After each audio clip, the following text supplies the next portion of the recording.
Mimi nimeshika mawili. Nimeshika mawili kutoka kwa mama. Binti, tumia akili yako kumtunza mmeo. Akina Chambwe, kikombe kimoja hakitoshi. Yeye atakuja na wageni huyu. Watakuja, kwa hiyo ongeza pale. Uchoyo hapana. Lakini watu wa Kilelema ni wakarimu tu, hawana shida.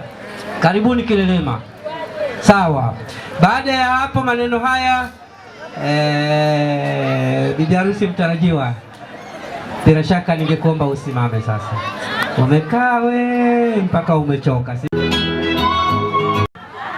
Hajaoa huyu. Hajaoa huyu. Sawa? Bwana wapo. Nenda kakae. Kesho tuonane leo. Sawa? Yeah. Okay, sawa. Baada ya tukio hili linafuata tukio la keki. Keki, si tulisubiria? Matroni popote ulipo.